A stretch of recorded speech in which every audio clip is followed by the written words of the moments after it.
We have a crisis in the world, tremendous crisis, and also crisis in our consciousness, in us. I see the urgency of change, radical revolution, mutation in the mind. I see it. It is necessary. There is complete quietness of the mind, and that which is silent has vast space. Only then that which is nameless comes into being. This is Urgency of Change, the Krishnamurti podcast.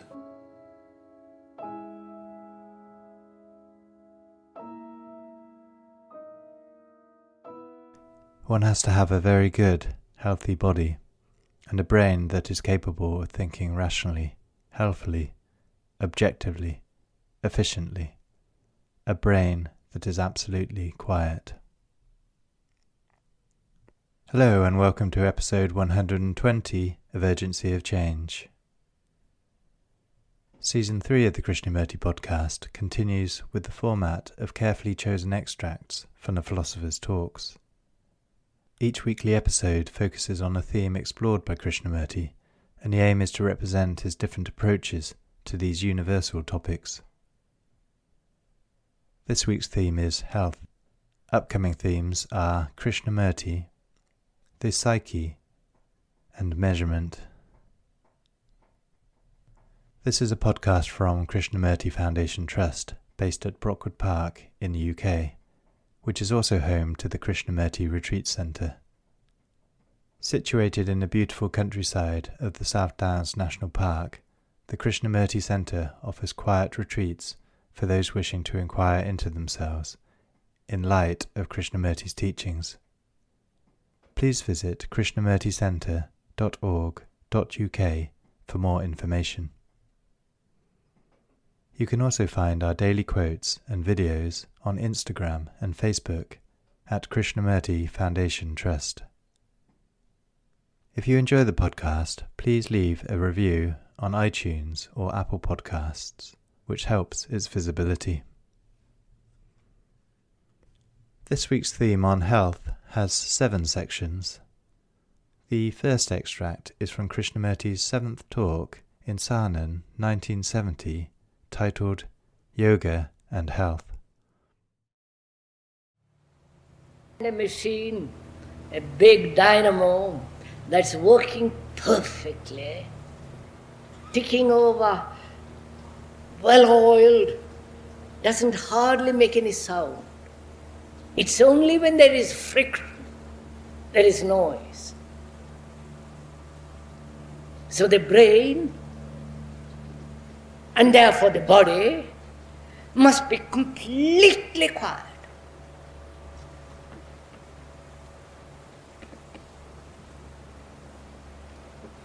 So one has to find out whether your body can completely sit still or lie still without any movement.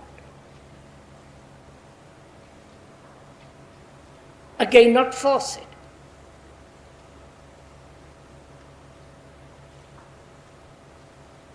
Because the body, the brain are interrelated. Psychosomatically, they function not separately.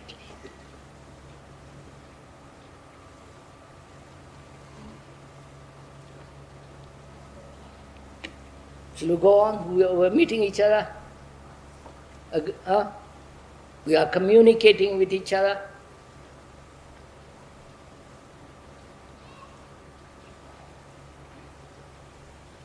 There are various practices to make the body still.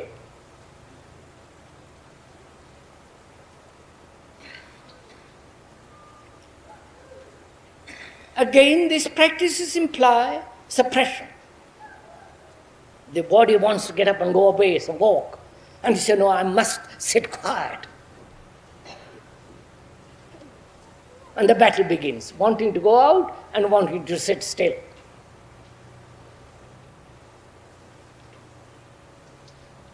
And in this, there's this whole thing called yoga.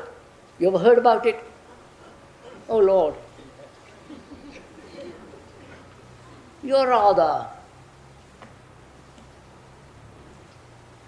I suppose, the whole world is upside down. When one is concerned only with social activities, social reform, revolution, all the other things escape or put aside.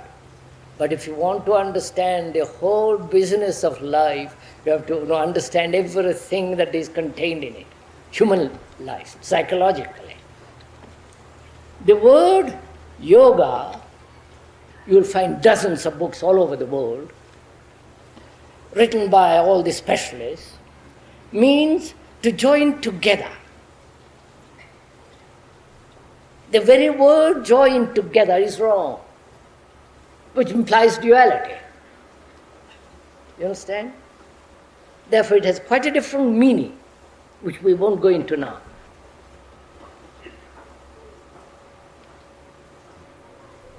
Probably it was invented, this particular series of exercises and breathing, many thousands of years ago in India. It is to keep the glands and the nerves and the whole system functioning very healthily, without medicine, and keep it highly sensitive.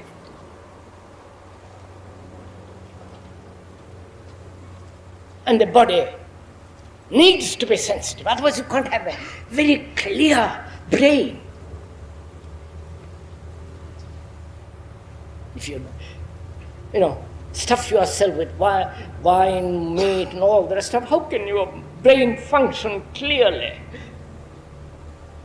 Your smoking, drugs and all the rest of it becomes such superficial, immediate satisfactions without any understanding what is beyond it. Now yoga is a certain kind of practice of exercises, not something mysterious through exercises. One has to do it to keep the body supple. You understand? The brain have to have all the blood it needs, and therefore right breathing. You understand all these things? If I may be a little personal, we do it every day 2 hours.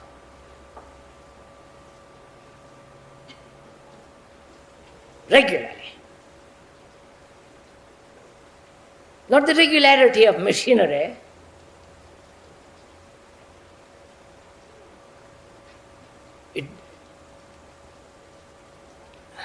It keeps, well, I won't go into all that, doesn't matter. So, one has to have very good, healthy, sane body.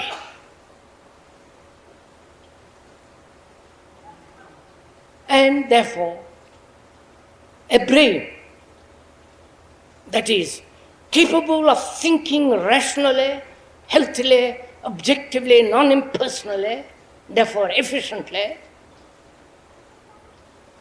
and a brain that is absolutely quiet,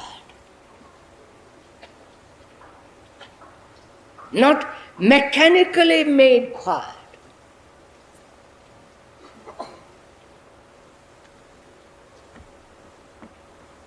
Now you can see the truth of this, can't you?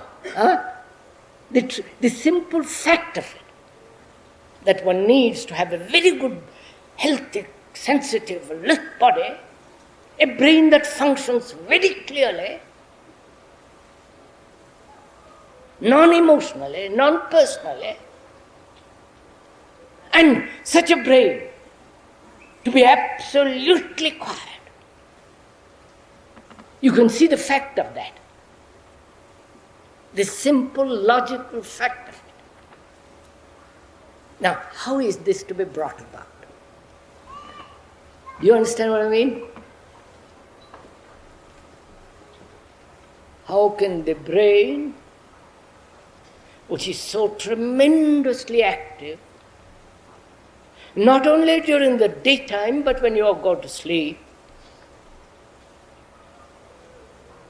how can this brain be so completely relaxed and completely quiet? You understand my question?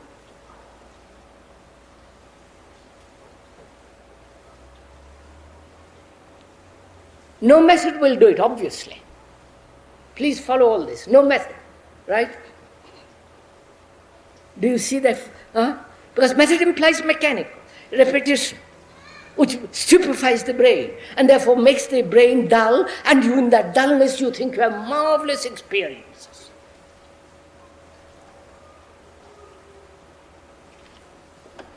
So how is this brain, which is so tremendously active, which is never still, because it's always chattering, to itself or with others, judging, evaluating, liking, disliking, turning over all the time. How can that brain be completely still?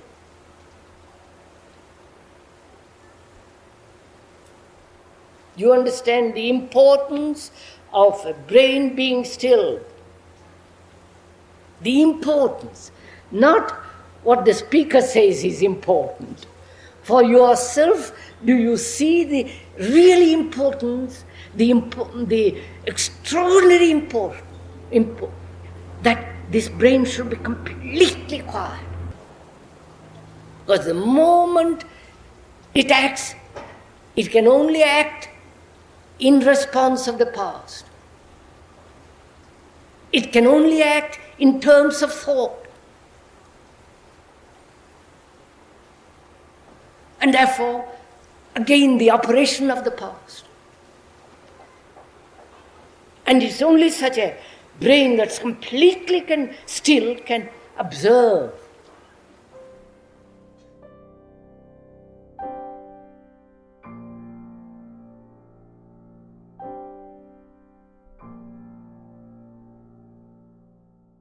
The second extract is from the second discussion in Saanen, 1975, titled Health Implies Wholeness. What does it mean to see the whole? I don't know. I've gone into a great deal, but I'm just saying, I don't know. So I'm willing to learn. Learn. I can only learn if I have leisure. Right? I can't learn if I'm constantly moving, constantly offering opinions, judgments, evaluation. So I'm going to learn. I'm going to learn what it means to apprehend. Apprehend means take hold. What is meant by the whole. So I have to understand the word first. The word means sanity, health, rational, clear thinking. And also that word means holy, H-O-L-Y, holy, rational, sane,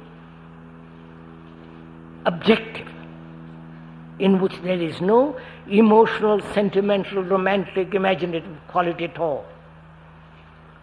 So I've understood that word, meaning of that word. Now, is the mind capable of seeing the whole?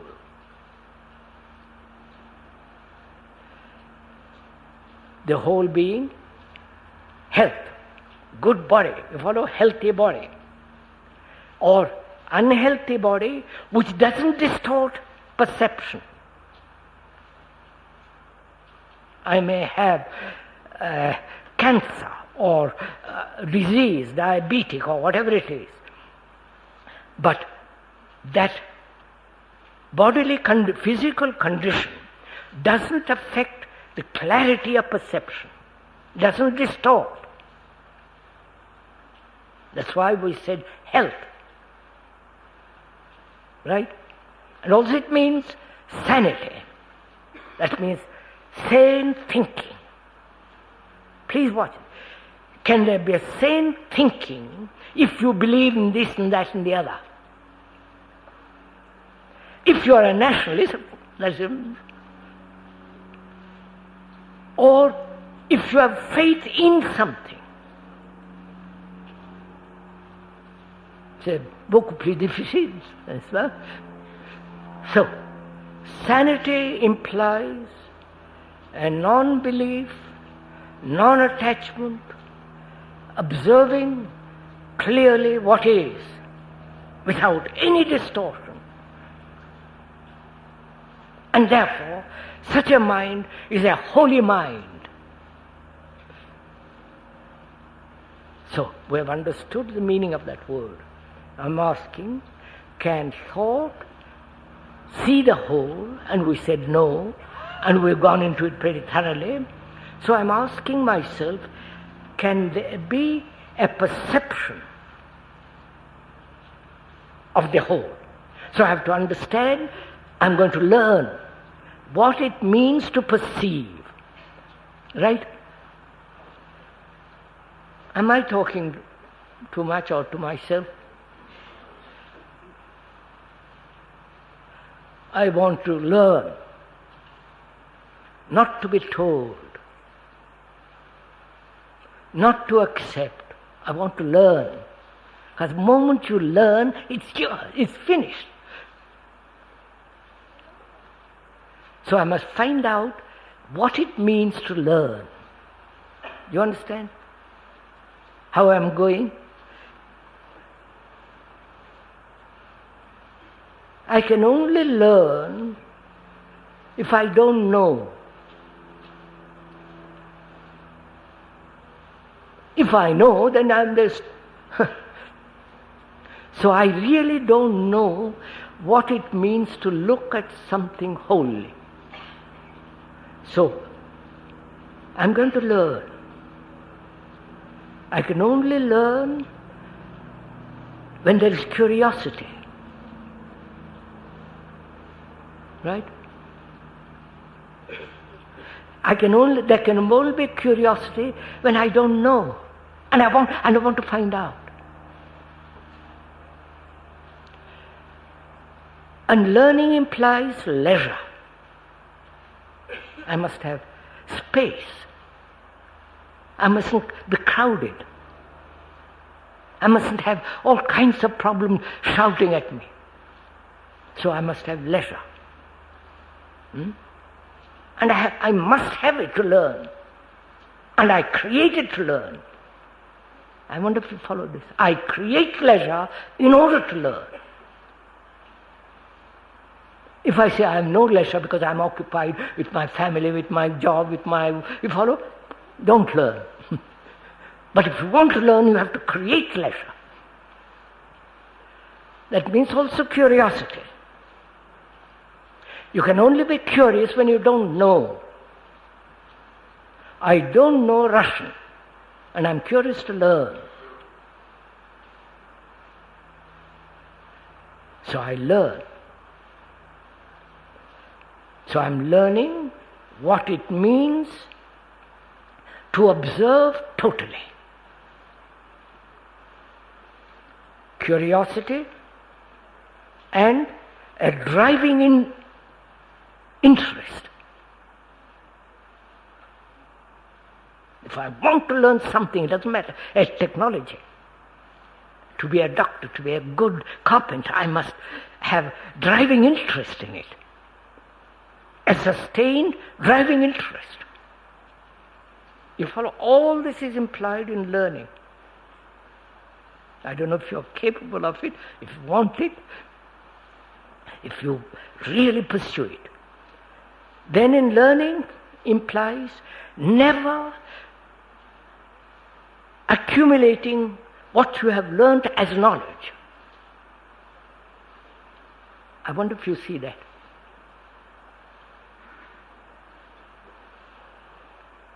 We learn a language. What am I doing all this with all of you? Why are you all listening to me? Are you learning something from me? I doubt it.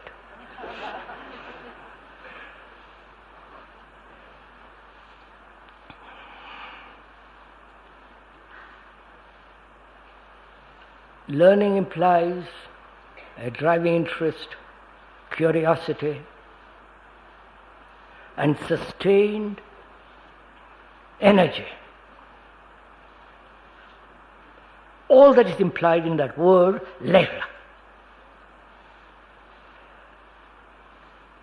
Now I'm saying, is there a perception which sees the whole?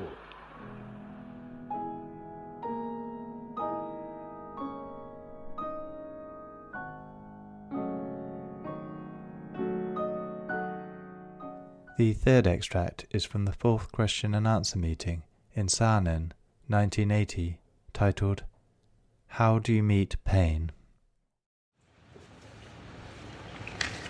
I have a cancer and find myself in the following dilemma. Should I try to let medicine save my life, even if it may mutilate me, or should I live with those illnesses and pain and meet the consequences, which could be death, candidly, without an operation? You want me to decide this? Huh? This is a very serious question.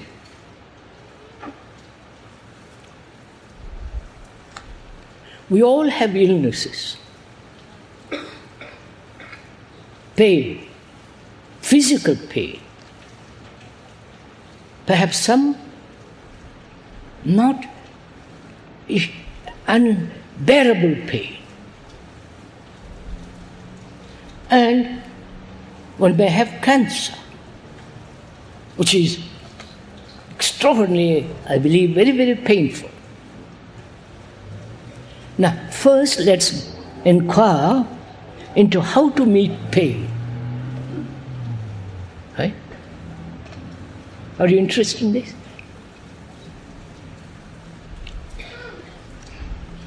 How to meet pain.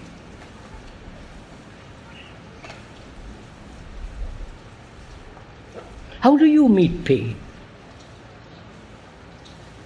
Look at it. You have had pain. Toothache, tummy ache, various kinds of headaches, pain. Now, how do you meet it?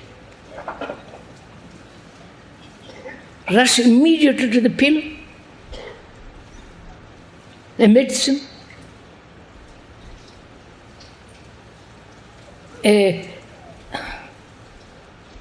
aspirin. So, how do you meet it? All right, let's make it much more simple. How do you meet a noise? A train goes by, 4 trains during the hour that we sit here. How do you meet that noise?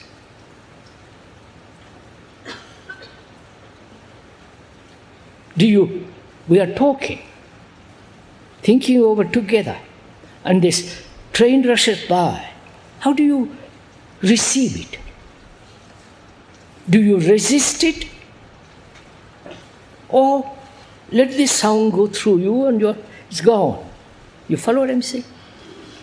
Which is it that you do? I'm not instructing you, please. I'm not your guru, you're not my followers, I'm not your authority. Thank God. How do you meet this tremendous noise that's so disturbing, do you let it come without any resistance and go on?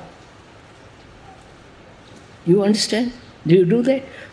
Now, if you have pain, and speaker has had part of it, like every human being, do you allow it to end, or you want to end it with some medicine? You're following my question? Do you say you sit in a dentist's chair? The speaker has done quite a bit of it. You sit in a dentist's chair, he drills. Do you associate the pain and identify yourself with the pain?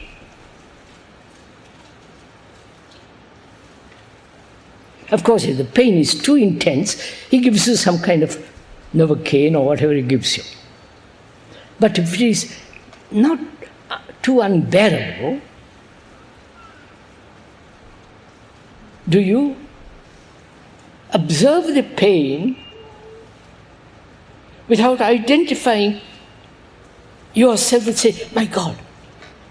You follow what I'm saying? Which do you do?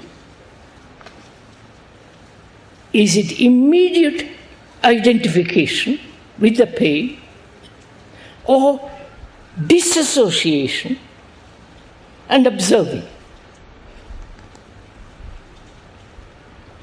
When you have pain, you instinctively hold. If you are sitting on the chair, but if you don't identify with the pain, you can put your hands out quietly and bear it without too much. Which means, is it possible to disassociate oneself from the actual movement of pain?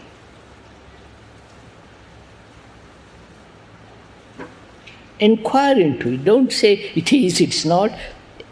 You find out for yourself how much, how far, how deeply one can not identify, I am in great pain. You follow it? Now the question I ask is cancer. I'm sorry. And should he take medicine or operation, or bear with it? I know people who have cancer. We've seen them. And they don't want to go on the table to be operated. And they bear with that enormous pain. Whether that pain affects the brain, which has its own capacity to protect itself. I don't know if you've gone into this, I'm just pointing out. You understand what I'm saying? If one has great, unbearable pain, the brain has its own capacity to protect itself against pain. The brain specialists are inquiring into this, are finding out, because I've talked to some of them, are finding out that the brain has the capacity to, or through some chemical reaction, to protect itself against not too much pain, but some pain. Don't accept my word for this. The speaker has found that out long ago. That the brain has the capacity to protect itself against danger, against pain, against certain amount of grief. Beyond that, the brain becomes unconscious. There is giving up.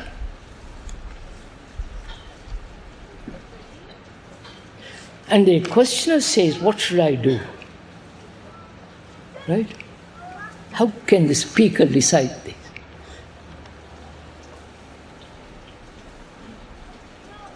Perhaps I can hold his or her hand for a while, but that's not going to solve the problem. Either one has great sense of not identifying with the pain, but it's impossible to have tremendous pain. And if one can bear without operation the extraordinary pain that one has, one must also be aware that it might injure the brain. You understand what I'm saying?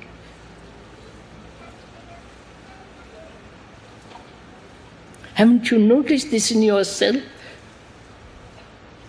That you can bear pain up to a point, which is the brain has the capacity to bring about some chemical responses which will safeguard it against pain.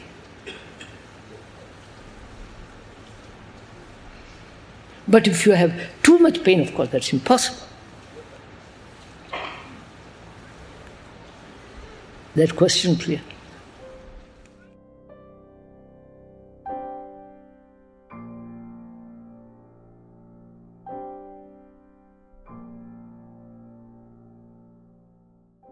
The fourth extract is from Krishnamurti's fourth talk at Brockwood Park in 1969, titled Healing Takes Place When There Is No Me.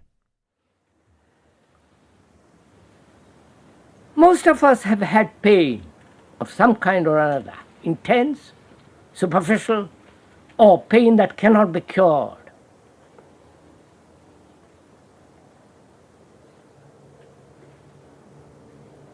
What effect has that pain on the psyche, the psychosomatic states?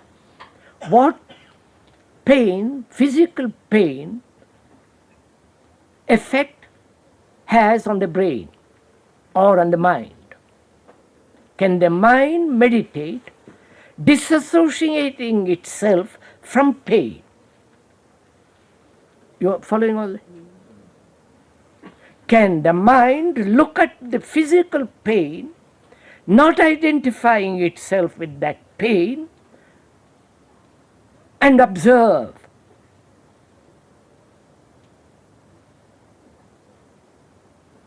If it can observe without identifying itself with that pain, there is quite a different quality to that pain. I don't know if you have not observed it. This is fairly simple. If one has a toothache, tummy ache, you can somewhat disassociate yourself and observe it. No, one hasn't got to rush off right off to the doctor or take some pill that will help it. You observe it.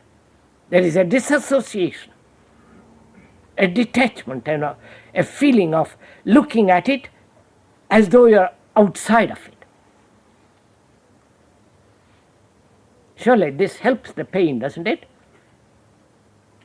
The more you get attached to the pain, the more intense it is. So that may help to bring about this healing. The question is, can meditation help another who is in pain? Obviously.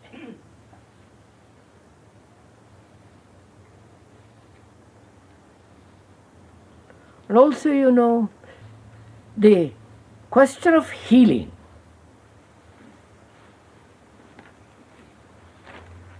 is also important. Healing can only take place when there is no me. The me, the ego, the self-centered activity. Some people have a gift for it. Others come upon it because there is no me, the ego, functioning.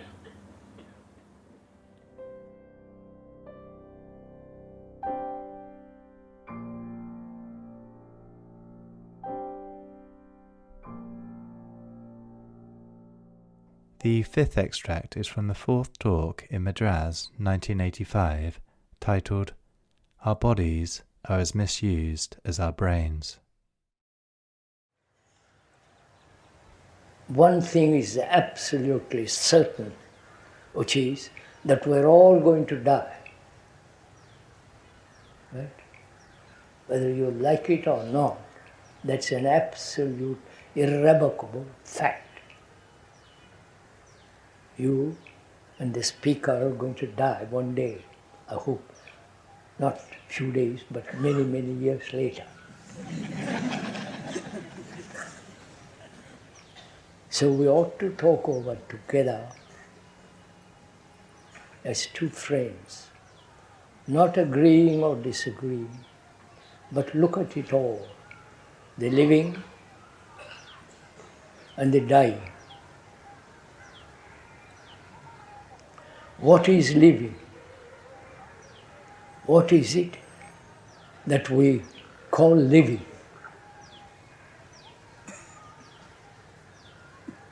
Please, this is a discussion. This is a dialogue between you and the speaker. So, work it out. What do you call living?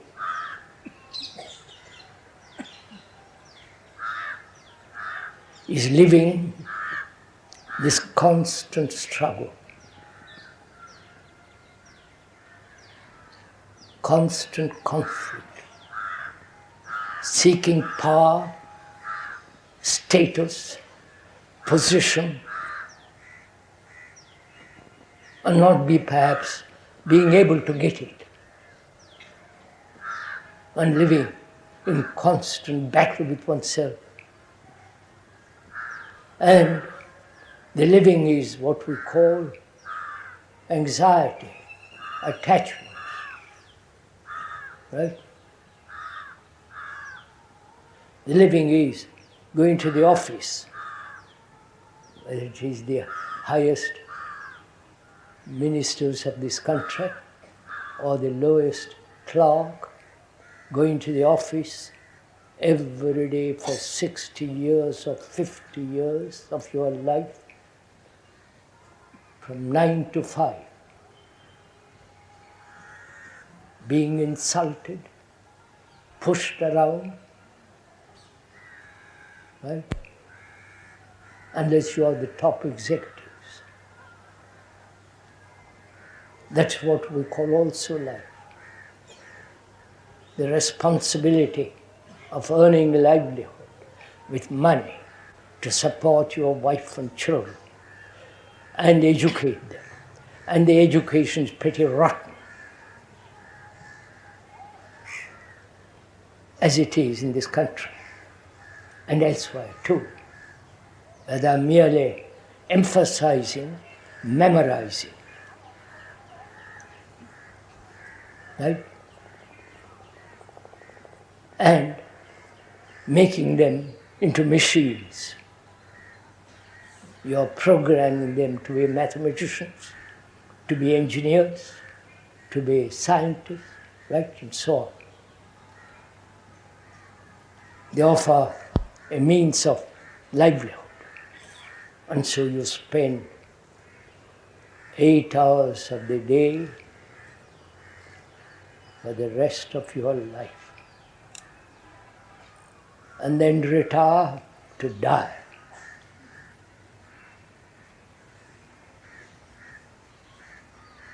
This is a fact. Seeking God, seeking peace, seeking some kind of shelter, some kind of way of living that is not so utterly shallow, empty, And this is what we call living. Is it a waste of life? We're asking each other this question. This way of living, with all the complications of that, always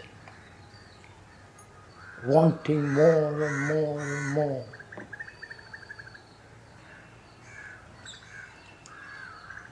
And this is what we call living. Try to meditate and prepare for meditation, sitting in the right posture, breathing rightly, hoping to control your mind, your thoughts, playing with all that stuff.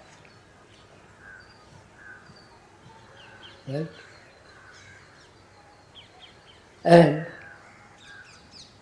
our bodies are being misused as our mind, as our brains. Have you watched your own bodies?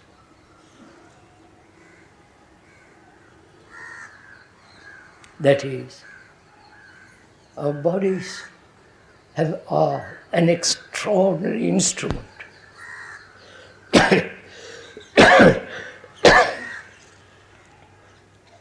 Most intricate, anatomically,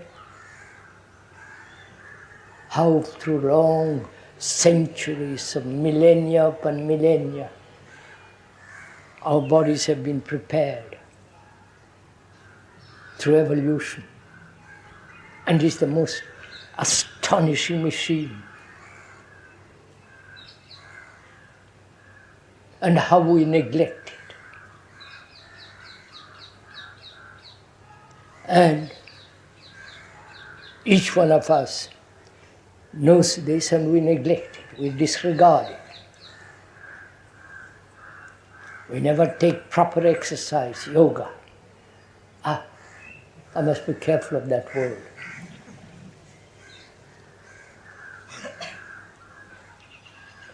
You can get hooked to the word yoga and all the practices involved in it, and spend days and years being concerned with that, hoping to achieve some kind of. But exercise is necessary for the body. The speaker does it every morning for an hour. Yoga and other forms of exercise. And we don't know, we are accustomed to one kind of food and we stick to that. There's no, you understand all this, I don't have to. So our body, which is really, if you have gone into it, is the most amazing instrument, like the brain. And through long usage, it wears itself out. And the organism dies. When we are 90, 50, through accident, through misuse, through old age, the body, the organism may last 100 or 110 years, but the organism comes to an end. That's what we call death. Then we ask ourselves, what is it that lives if I die? Right? Aren't you all asking that question? Marvelous question. We are all asking that question. We know the body goes.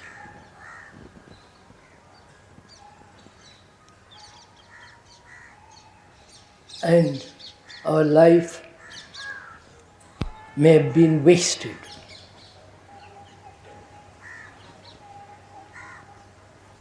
Have you ever asked yourselves whether you are wasting your life? Please ask it now and find out for yourself whether you are wasting it.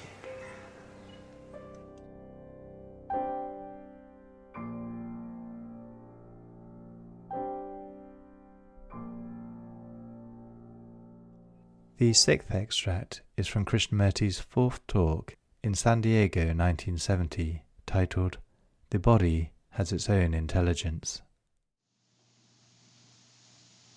Silence of the mind is the beauty of itself, is the beauty in itself. To listen to the bird, to the voice of a human being, to the politician, to the priest, to all the noise of propaganda that goes on, to listen completely silently. And then you hear much more, you see much more. Now, that silence is not possible if your body, the organism, is not also completely still. You understand? If your body, the organ, with all its nervous responses, all the fidgeting, the ceaseless movement of fingers, the eyes, the restlessness of the body, that must be completely still. Have you ever tried sitting completely still without a single movement of the body, including the eyes? Do it sometime and you will see. You may do it for 5 minutes or 2 minutes, that's good enough. Don't say, how am I to keep it for 10 minutes, for an hour? Don't. That's greed. To do it for 2 minutes is enough. And in that 2 minutes, the whole of this thing is revealed, if you know how to look. So the body must be still. Because then the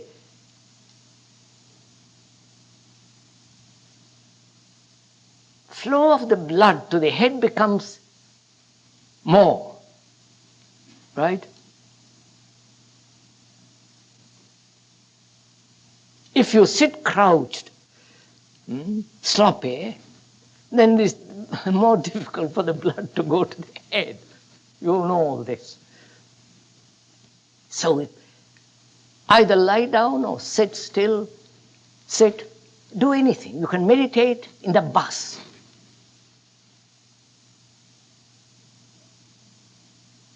When you're driving, if you're driving, it's the most extraordinary thing, that you can meditate while you're driving. Only be awfully careful. No, I really mean this.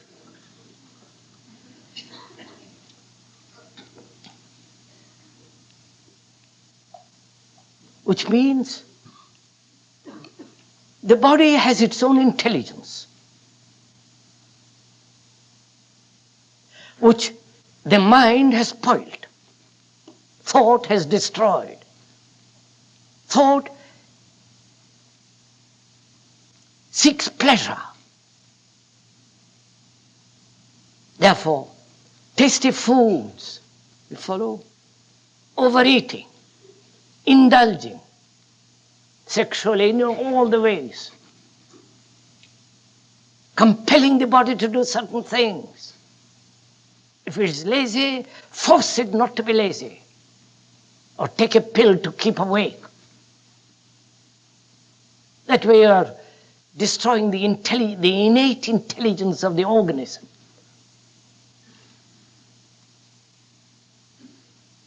And when you do that, the organism becomes insensitive. And so you need great sensitivity. Therefore one has to watch what one eats. All that, I won't go into all that business. It's up to you. Because if you overeat, you know what happens. You know. All the ugliness of all that. So you need a body that is highly sensitive, greatly intelligent.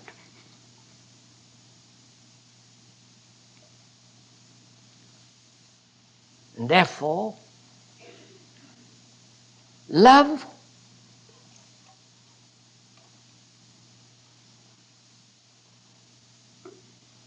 which doesn't become pleasure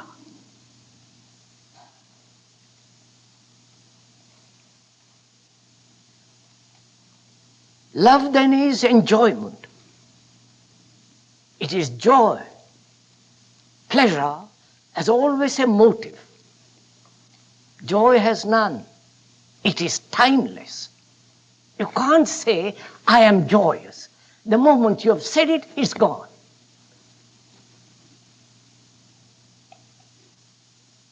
Or if you seek the cause of that joy, you want it repeated, and therefore no longer joy. So that these three things are essential. The intelligence of the body,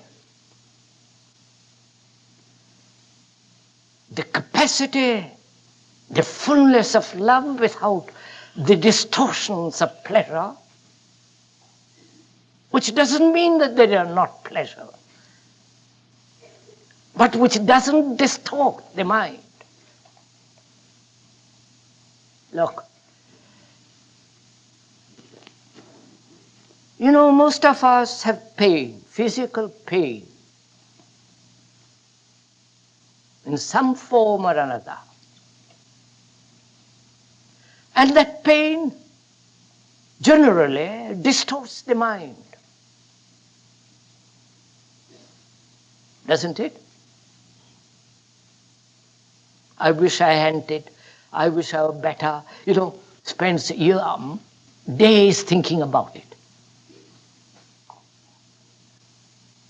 So, when the body has pain, to watch it, to observe it.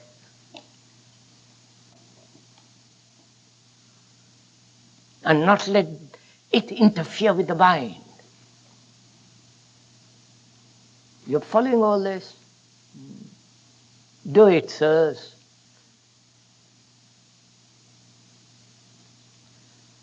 So, the body, the mind, including the brain,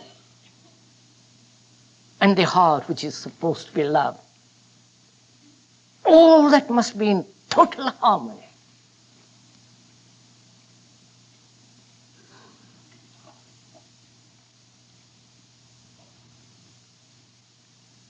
Now, what is the point of all this?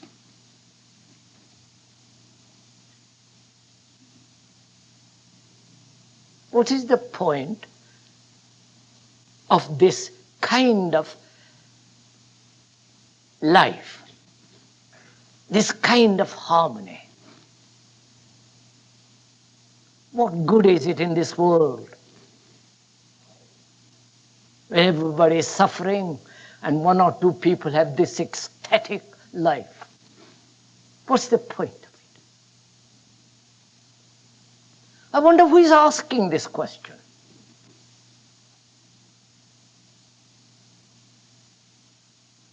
If you're asking this question, what's the point of it? It has none whatsoever.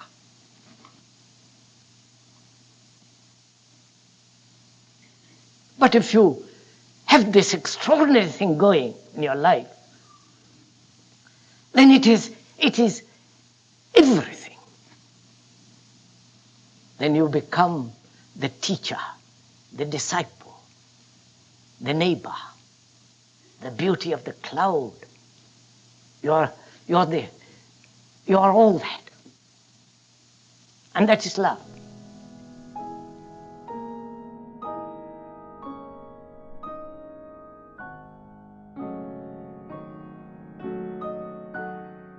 The final extract in this episode is from the 7th talk in Saanen, 1971, titled Harmony Between the Body, Mind and Heart. So, I have found, mind has found, that where there is silence, not put together by thought and discipline, practice and all that terrible horror, but seeing that thought cannot possibly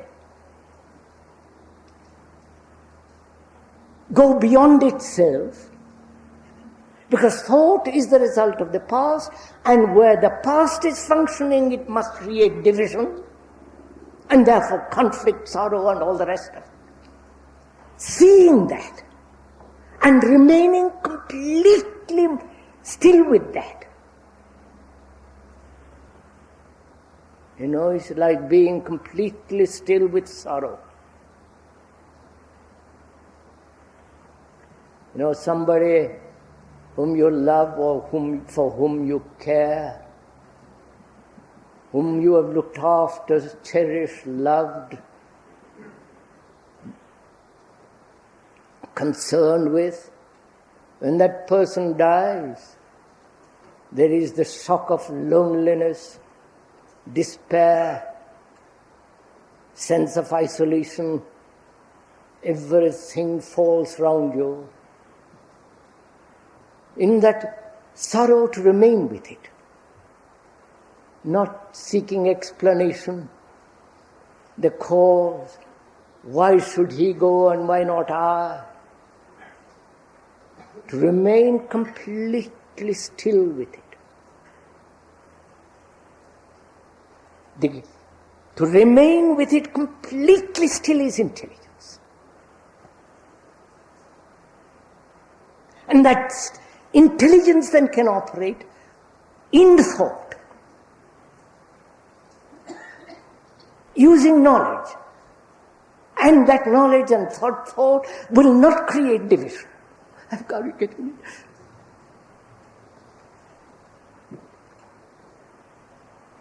So the question arises from that, how is the mind, your mind, which is so endlessly chattering, listen to this, please listen to it, which is so endlessly bourgeois, caught in a trap, struggling, seeking, going after the masters and, gurus and disciplining. How is that mind to be completely still?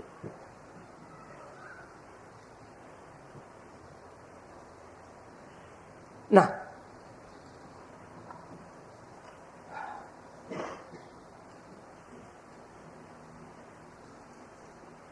harmony is stillness.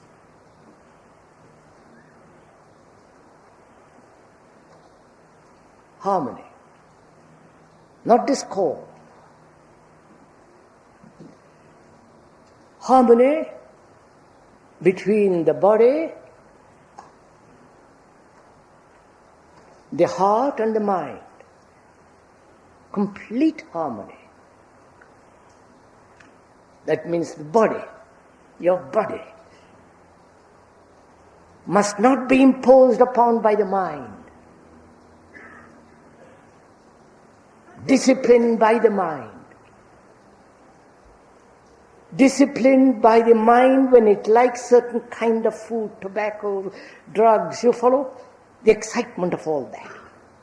Being controlled by the mind. Then it is an imposition. Whereas the body, when it is sensitive, alive, has its own intelligence. Not spoiled. One must have such a body. Terribly alive, sensitive, active. Not drugged. And also, one must have a heart. You understand? Not excitement. Not sentiment. Not emotion. Not enthusiasm. But that sense of fullness, depth, quality, vigor, that can only when there is love.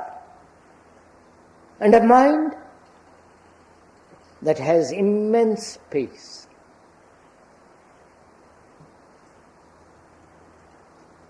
Then there is harmony.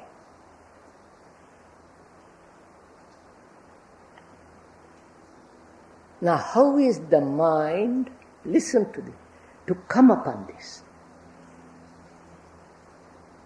I am sure you're all asking this. Perhaps not sitting there, but when you go home, when you walk, when you're looking at the... How can one have this sense of complete unity, integrity,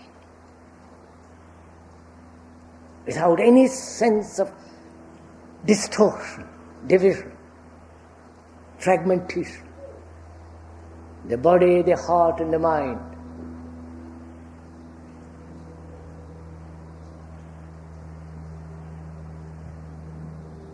How do you think you can have it?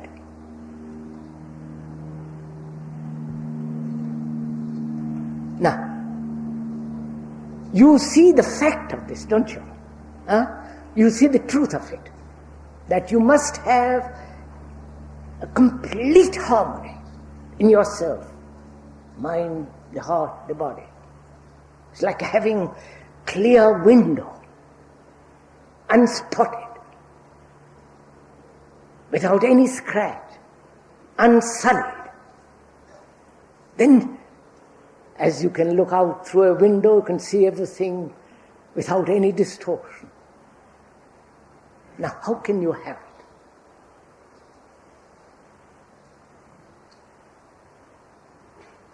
Now, who sees this truth?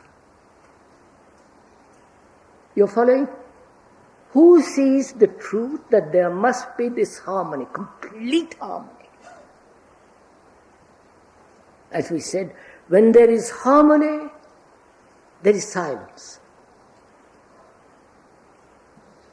When one of the three becomes distorted, there is trouble. There is noise. But when the mind, the heart, and the organ are completely in harmony, there is silence. Now, who sees this fact? You understand my question? Do you see it as an idea, as a theory, as something you should have? If you do, then it is all the function of thought. Then you will say, tell me what the system, what kind of system I must have to get this. I will practice, I will deny, I will discipline, I will cook myself brown. All that is the activity of thought. But when you see the truth of this, the truth, not what should be, when you see that is the fact, it is so, then it is intelligence that sees it. Therefore it is intelligence that will function to, and therefore bring about this state. You get it? Not thought. I can't do any more.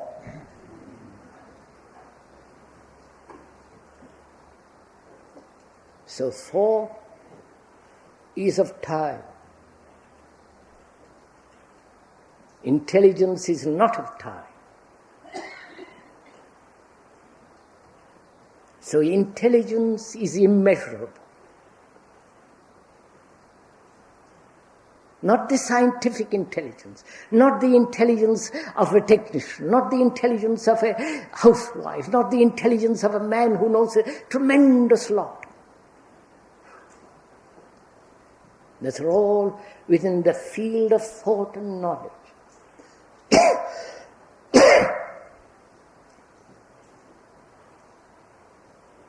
And it is only when the mind is completely still, and it can be still.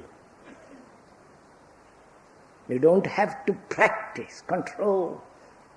It can be completely still. And when it is, there is harmony, there is vast space and silence.